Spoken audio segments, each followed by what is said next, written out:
I like Carney a lot. I think Like Carney a lot. That's the disaster Mark Carney had of a week. So what does he do? Time to go to Ukraine. Yeah, we'll have more about that when we come back here on Stand on Guard. By the way, happy Sunday. Nice to see you all. The Prime Minister lied and his minions continue to lie.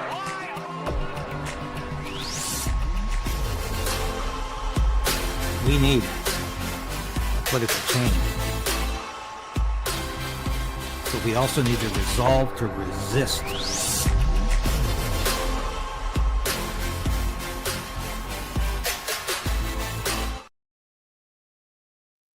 Yes, please subscribe to the station. We appreciate the support you've shown all week or last week. We're beginning another week here, and it's been a pleasure. It's been a great week. I really appreciate it. It's been a very difficult summer. I've been talking about that, but we seem to be getting subscriptions back, and we seem to be getting numbers back, and appreciate your support very much. So share this broadcast, please, with your friends and your family, and that gets us a long way. It helps us beat the algorithm. Now, before I get to Mark Carney, and by the way, I'm David Krayden, and I'm broadcasting live from your nation's capital, Ottawa. And I'm broadcasting early on Sundays because it's the best way I know so I can get to church on time. Get me to the church on time. My Fair Lady, 1964. Thank you so much for being a part of this broadcast today. And so Mark Carney had a disastrous week. We talked about that all week. Not invited to the summit in Washington, not invited to discuss the fate and future of Ukraine. But then, of course, he essentially on Friday admitted he's been lying to you, to us, for the entire time he's been prime minister or even running for the leadership of the Liberal Party. Remember, it was that elbows up crap. And the United States is an existential threat. USMCA, really, it's not a great deal. Suddenly, everything's wonderful with USMCA, or as Kuzma, as he calls it. And Donald Trump is a wonderful man. Donald Trump likes Mark Carney. Mark Carney loves Donald Trump. He's been telling him that ever since he first met him as prime minister. Of course, the two go back a long way, at least a decade. They've known each other for a long time. Mark Carney bailed out his Trump's son-in-law with a huge apartment complex in Manhattan that was on the verge of going bankrupt. Mark Carney, with his investment firm, bought it up. So Donald Trump is very grateful to Mark Carney ever since. So there's a history there, and it's very salient to why these two are acting as they are. Mark Carney knew from day one he's going to have to drop the retaliatory tariffs because they're nothing more than taxes on Canadians. The only other country, John Manley pointed this out, the only other country to adopt retaliatory tariffs was China. And as John Manley, former public safety minister in the Krayden government, and really a blue liberal, if you want to describe him. I've always had a little time for John Manley. He's generally pretty commonsensical. John Manley says that doesn't put us in good company, and it was inevitable we would drop the retaliatory tariffs.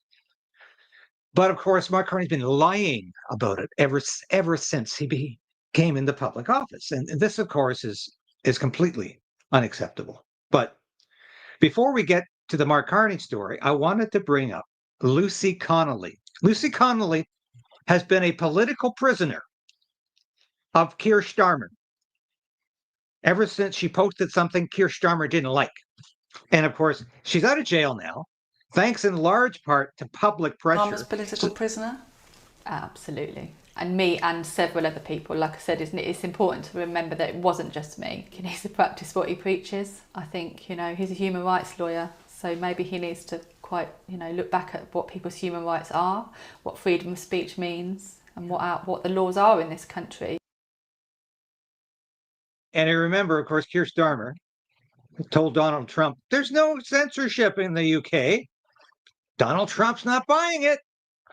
InfoWars is reporting this week, exclusives, U.S. set to sanction key step as speech regulator. Because the UK has something called Ofcom, which is exactly like the CRTC in Canada. It regulates speech, and it's increasingly telling people what they can and cannot say. So Trump is meeting with people from the UK. The Trump staff are meeting with people from the UK who want to stop the erosion of free speech in Britain. Here's an idea. Why don't we do the same in Canada? Why don't we send a delegation down to Washington to meet with the Trump administration to say how badly the Carney/Trudeau administrations have tried to erode free speech in Canada, how bad freedom of religion is. And we'll get to that at the end of the broadcast, because our good friend Sean Feucht was back in Canada this week. Same BS everywhere he went. Same BS from mayors and councils and half-wits and so-called Christians. Those are the people I'm maddest at in terms of how they have tried to treat. So Kirsten, here he is. Here he is. Now can you tell me something? Why is Mark Carney taking an Airbus to this trip? How many people is he going with? This is Mr. Environment, right? Okay? This is the guy, watch your carbon footprint, net zero. He's not even taking the Challenger, which is about a quarter the size, if you know your aircraft. This is an Airbus 320. So Mark Carney's taking an Airbus to this European trip. What kind of a carbon footprint do you think this huge jet takes? He was not even taking the Challenger. So what kind of a retinue is he bringing with him? And there, of course, is Mark. Yeah. And here he is climbing the stairs. He seems to be the only person going. There, he's getting the salute. That's his half-ass salute. And there he is, walking into the sunset. That is incredible. I actually can't believe Canadian press bothered to use that. It's incredible. But here's a wee report from, I think it's Global. My old friend David Aiken, I worked with at Sun News. He's really generally fairly objective, but I'll tell you in a minute. You don't get any of the real story if you watch Canadian news. And thank you for joining us. The Prime Minister has just arrived in Europe. Mark Carney will spend the next few days meeting with political leaders to discuss securing a ceasefire for Ukraine. He's also shoring up economic alliances in the face of President Donald Trump's trade war. The trip includes stops in Germany and Poland, and that is where we find our David Aiken, who is traveling with the Prime Minister. So, David, what can you tell us about Carney's agenda in Europe? Well, Jeff, Canada and the European Union these days, of course, are facing a common set of issues. First, dealing with the fallout from Donald Trump's global tariffs. And then, of course, there's the war in Ukraine. Prime Minister Mark Carney will spend a day each here in Poland, Germany, and Latvia, starting on Monday. He'll be accompanied by Defense Minister David McGuinty. And the two will be visiting with Canadian Armed Forces personnel who are stationed in Poland and in Latvia. Both countries, of course, are playing key roles deterring Russian aggression and supporting Ukraine. Now, in his discussions with the leaders of all three... That's hilarious. Latvia and Poland are deterring Russian aggression. Russia has no intention of going into Poland or Latvia. And believe Poland and Latvia and even if Canada sends half of its military to Latvia, it poses no actual threat to Russia, and no deterrence. This is just so funny. What are these people doing? You say? Well, they're playing war games here, and that's about all they're ever going to do. Sorry. He's also shoring up economic and supporting Ukraine. Now, in his discussions with the leaders of all three countries, Carney will be looking for ways to help Ukraine achieve a ceasefire and defend a ceasefire. But leaders will also be looking at ways to improve their economies and diversify trading patterns, again, in response to Donald Trump's tariffs. Poland is Europe's fastest growing economy right now, and while he's here, Carney is expected to sign a strategic partnership on energy and security with his counterpart, Donald Tusk. In Germany on Tuesday, Carney will meet with business leaders who have a particular focus on critical minerals. There's a broad range of. Here's something they won't tell you on Global, CBC, or CTV. Ukraine has already given away its mineral rights to both the UK and the United States. It's kind of like there was an old gag about Dean Martin when he was starting out in show business. 180%. Well, he sold his contract it was bought up by 180% of the people. In other words, nobody really owned it because everybody in his circle had invested in Dean Martin, and it was a bit of a gag. And this is exactly like Ukraine. Ukraine is giving away its mineral rights to the UK and the US at the same time. It's kind of like selling, probably a better analogy, it's like selling the Brooklyn Bridge. And so Mark Carney thinks he's going to sell Canadian mineral rights over there? This is how it gets bizarre. From critical minerals to energy and defense and security, where we are intensifying our discussions with Germany. Many opportunities. Carney's trip in the next week builds on work that he started back in Kananaskis, Alberta, at the G7 summit, and then a couple of weeks after that at the Canada-EU summit in Brussels. Both of those were held in June. And government officials traveling with the Prime Minister are telling reporters that it is a high priority for the Carney government to bring Canada and Europe closer together, and that's what the next week will be all about. That said, it's a relatively quick trip. The Prime Minister is expected to be back in Canada Thursday. Jeff. David Aiken in Poland tonight. Thanks, David. Where have we seen this before, where a Canadian Prime Minister flees to Europe, specifically to Ukraine, when he's getting bad press in Canada, or there's just too much for him to bear? Well, seems to me I remember Prime Minister Justin Trudeau doing the same thing, and his multiple trips to Ukraine, where he dispensed billions of dollars.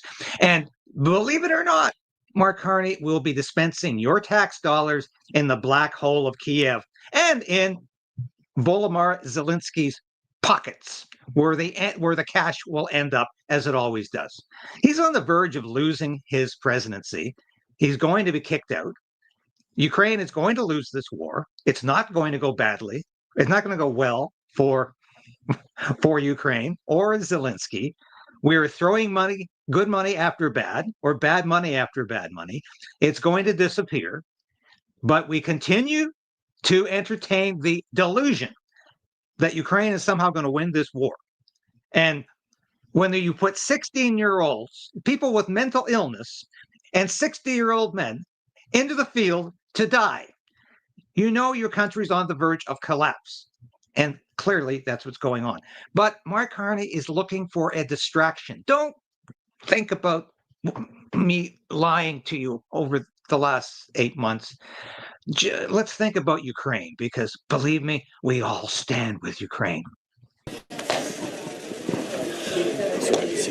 Just what a real pleasure it is to be welcomed by you once again on this my fourth trip to Ukraine. Thank you so much. Thanks for coming.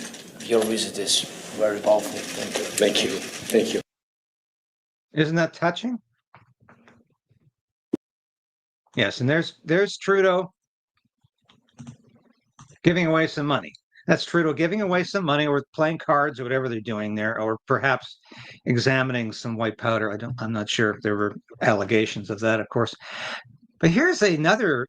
Here's Zelensky in Canada, and he wasn't exactly given the red carpet treatment here. And I don't think I played this video at the time, and I discovered this morning, thanks to Daisy Media.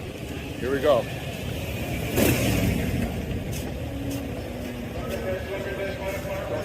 Oh, yeah, sorry, sorry.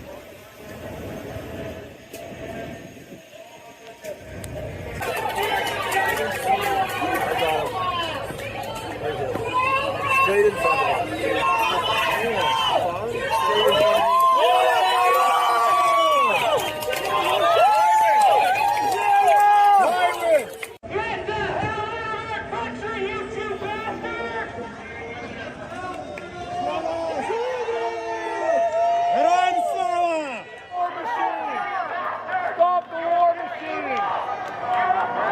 traitor. Justin, where are you, you little traitor? We're not going to be impoverished anymore. We're not going to be censored anymore. We're not going to be poisoned anymore. We're choosing freedom. They spend all this money on this gala tonight. How many people are starving in the streets of Toronto? The food banks can't keep up. Homelessness can't keep up. Migrants that come to this country for a better life, where they're putting the marker, they're putting on the street corner. This man's an anti-humanist. He's a criminal. Yes, there he is.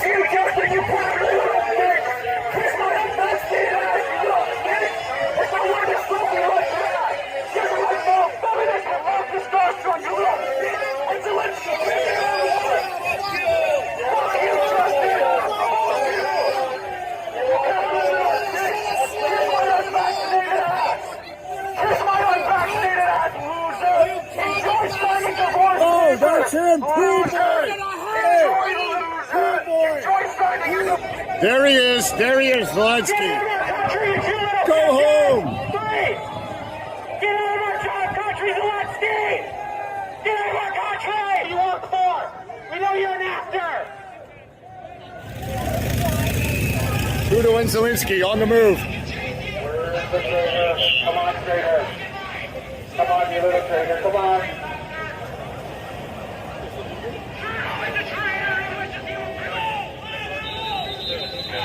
Here go the traitors. We're not going to be impoverished anymore, Justin.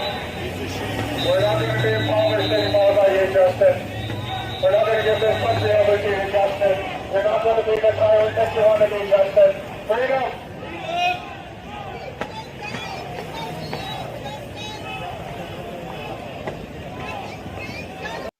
Okay, that's probably enough of that, but I guess those folks weren't exactly standing with Ukraine and weren't emptying their pockets for Ukraine, because this black hole of Kyiv is never going to be satiated until every last Ukrainian is gone.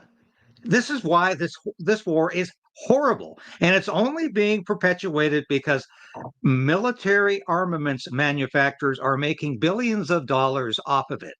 And it's a nice distraction for the Europeans, whose economies are collapsing, and for Mark Carney, where the economy is also collapsing in Canada. So it's a nice distraction. Unfortunately, it keeps pushing us closer to nuclear war, and none of these countries in Europe that are standing with Ukraine are in any position to actually fight Russia. Their militaries are in such horrendous shape. As I've said many times, the UK used to have the largest navy in history, larger even than what the United States Navy or China's Navy is today. It now has more admirals than battleships. It has more horses than tanks. It can't fly half of its fighter aircraft because they need repairs. So Great Britain is nothing more than a censor country, the home of censorship now, and the home of a military that really can't pull its own weight anymore. And that's the reality of what's going on in Ukraine. The war is virtually over. I'm going to play a bit here from Judge Andrew Napolitano. Now, if you want to know what's really going on in the world, tune in to Judge Nap. Judging Freedom is the name of the show. And no, he's not paying me to promote his show. I just love him. I thought he was a great legal analyst at Fox News. He was let go because he said something about the 2020 election that Fox didn't like. And he was going there one day, gone the next, literally. But he's got a great show on YouTube and Rumble. I encourage you to watch it if you want to know what's really going on in the world. Andrew puts on people that are ex-US military, ex-CIA, ex-MI6. And these are people who know what's going on. They knew what was going on. They've maintained their links and their contacts and their connections to the spy agencies, the military people. And you've got people like Douglas McGregor, who's been on this show before, Scott Ritter, and some fantastic analysts. Here's Tony Schaefer, followed by Scott Ritter, talking about what's really going on in Ukraine. The war is over. You're not going to hear that from any Canadian news agency. They pretend that somehow Ukraine is going to come out of this either victorious or without losing any territory. and somehow Russia is going to be coyed by the United States or the European Union or Canada. Yeah, Mark Carney is going to stare down Russia now, just like he stared down Donald Trump and the United States. That'll be the next line, by the way. Carney will tell you he's going to guarantee Ukrainian security. Canada is going to guarantee Ukrainian security. How? With boots on the ground? We're going to what? We're going to send troops to Ukraine. We're going to fight Russia. How are we going to do that, Marxist Carney? How are we going to do that? He's not going to have an answer, just like he didn't have an answer for anything else. But he wants to distract you from how bad a job he's doing on everything, that he's net zero Carney. Literally, he delivers zero results, zero objectives. So he wants to distract your attention to Ukraine because he says, hey, I've got a secret plan to end the war and Ukraine's going to win. And of course, every Canadian standing with Ukraine. I'm standing with peace. I'm standing with an end to the war. And I'm standing, Ukraine can't become a member of NATO. And I have Ukrainian ancestry. So anybody who wants to say I'm somehow anti-Ukrainian, I love Ukrainians. And that's why I want the war to stop, because too many of them are dying. And yes, I know all about the Stalin created famine, and I'm as anti-communist as anybody. But guess what? Russia's not communist anymore. And that's how people like Lindsey Graham, Senator Lindsey Graham in the U.S., are talking about Russia like it's the Cold War all over again. Like Russia's communist again. No, we've got to work with Russia now. It's time to move forward, not backwards. The Cold War is over, folks, and NATO should be going with it. I know, radical talk from an ex-military guy who served overseas with NATO. But that's reality we have to catch up with, folks. Here's a great segment from Judge Knapp, and I encourage you to watch his show every day. He's got about, as I said, about 10 to 12 regulars, and I've never been disappointed. Judge, the Russians have no reason to stop what they're doing. None. I mean, they are, by all accounts, making solid, slow but solid progress. They're encircling Pokrovsk. That's one of the enclaves that the Ukraine continues to hold. That essentially is kind of the last bastion they have to hold back the Russians from hitting the steppes, the open farmland, and heading towards the Dnieper River. So militarily, Ukraine is on the ground. They cannot continue to sustain even the current pace of military operations much more than another 30 days. And I think and I keep hearing this, do you think the Russians want to keep this going till the winter freeze? Like, no, they don't have to. They just have to continue to grind down the Ukrainians and they'll just collapse on their own. That's what they're going for here. What do the Russian people think of the American people? Do you have a handle on that? Yeah, I mean, this trip was sort of a very intensive delve into that very question.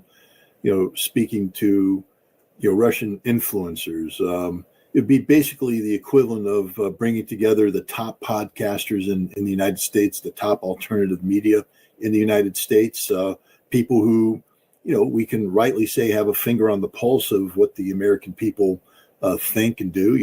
You don't succeed, I guess, in this business unless you get enough people to think you're saying the right thing. The same thing with Russia. And I was interviewing these people, talking to these people. They have two opinions. They have an opinion about the American government, and then they have the opinion about the American people. Right. They love the American people. First of all, they like winners, and they just view the United States as the only country out there right now in the West that's winning. They disdain Europe. They'd like to have good relations with Europe. The Russians don't want to go to war with anybody, but they don't respect the Europeans. They don't respect European leadership, and they're rapidly losing respect for the European people themselves. Because, I mean, to give you an example, when a Russian hears that there's a poll in Germany that says that if invaded, only 16% of Germans would fight for Germany, they don't respect that. Only 16% of Germans would fight for Germany. So why are these European leaders talking about going to war with Russia? They're not talking for their people, because nobody wants a third world war in Europe. Nobody wants even a war that's limited to Europe. This is insane. And the people of Europe think it's insane. America, because America stands up. America says this is who we are. This is what we do. America fights for itself. But they also recognize America is a deeply divided country and has a lot of issues. But they love the American people. The U.S. government, not so much, especially because of the policies. But they're more MAGA than MAGA. They are all about Donald Trump succeeding, especially when it comes to peace with Russia. They respect what he's trying to do with the American economy, even if they disagree with some of the policies. They like strength, and they view Donald Trump as a relatively strong guy. I mean, so do they have a different view of the American government under the presidency of, this may be a ridiculous question, but I have to ask it, under the presidency of Donald Trump than they did under the presidency of Joe Biden? No, the Russians are far more nuanced in that. They embrace the concept of the deep state reality more than many Americans do. They understand, what the military-industrial complex is. They understand the power, the reach of the Democratic Party, what it's done to law enforcement, the whole weaponization of law enforcement. They get it. They understand it.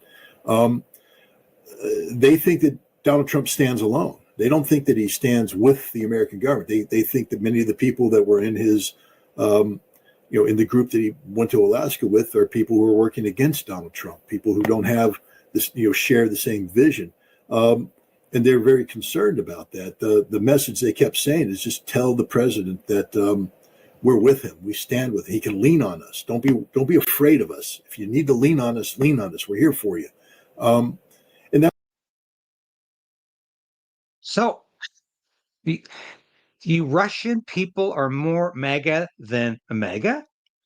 We're never going to hear this. All we hear about is Putin, and he's just like that German dictator in the 1930s and 40s, and he's going to invade Poland next, and Ukraine is going to win the war. It's all nonsense.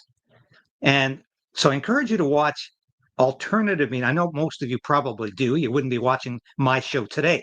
But if you want to know what's going on in foreign policy, don't watch CBC Global or CTV. They don't have a clue.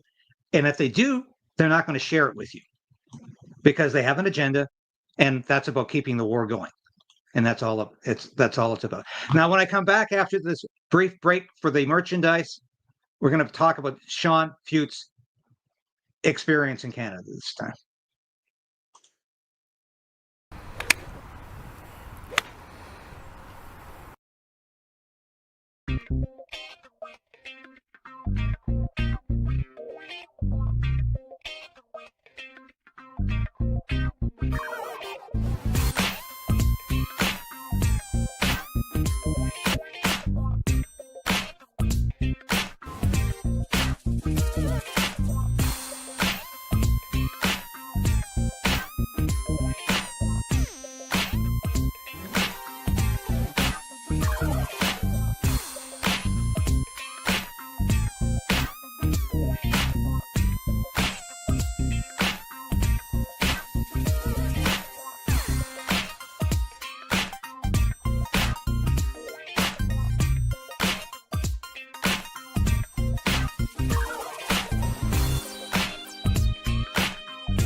Yes, please visit the store. I think there's something there for everybody. I'm sure you'll find some merchandise you really like for yourself or your friends or family. Have a look. We appreciate it. We really do. And it's a pleasure to offer this. And we've had such support lately in that store. And I thank you for watching that break here. But Sean Feucht was back in Canada this week. I think he's still here and Abbotsford this weekend. Maybe it was yesterday or today. He had a great time in Edmonton. It was absolutely fantastic. Performed on the steps of the Alberta Legislature. Thank you very much, Premier Danielle Smith, the most principled conservative in Canada today in a leadership position. And yeah, more principled than any other conservative leader. And I think she showed courage it shouldn't have to be courage, but it is in this day and age, to allow an evangelical to perform in public, because Canada has become so rigidly anti-Christian, so opposed to freedom of religion, that it's somehow now controversial for an evangelical performer, pastor, singer, musician, whatever, to perform in a public place. And even when they perform in churches, the churches get fined, like in Montreal. Now, we've been all through this. It's outrageous. But thank you for Edmonton for doing that. Thank you, Premier Smith. And here's Sean Feucht. But you know what really gets me angry is that these so-called Christians out there who are continuing to smear Sean Feucht. I'm not even going to get into these stupid allegations. But these people have a death wish for this country. They have a death wish for the church in Canada. They want to destroy good people. And I have no time for them. I will not talk to them. I will not work with them. I will not even accommodate their idiocies.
Yeah, so Sean's in Abbotsford tonight. If any of you are in Abbotsford, go see him and prove that there are still good people in Abbotsford. Obviously, not very many serving on the town council, the city council.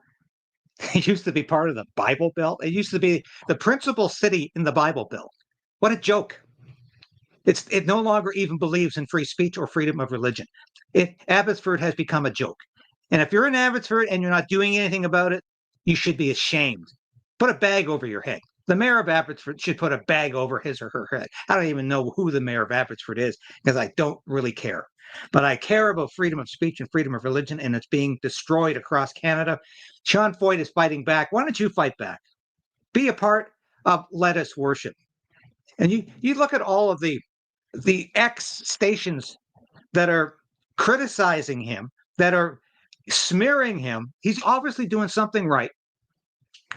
And you can come back to Canada anytime, as far as I'm concerned, Sean Feucht. Interviewed him a couple of weeks ago on this show. I hope a lot of you saw that. If you missed it, look it up. It was a great interview. And I really have a lot of time for Sean Feucht. And I must confess, I was not well acquainted with Sean Feucht before the anti-religious forces in this country, the anti-faith people in this country made me aware of him by making asses of themselves. Okay, we're going to cut it early today because I'm going to church. We're going to church today. Go to church, go to synagogue, go to temple, worship God as you please, because we still have freedom of religion in this country. I worship God as an evangelical Christian, but I have friends who don't agree, but we agree to disagree peacefully, and we all love each other. And that's what Canada should be about. So we'll see you tomorrow. Thanks for watching today. It's always a pleasure. This has been David Krayden coming at you live from Ottawa. See you tomorrow.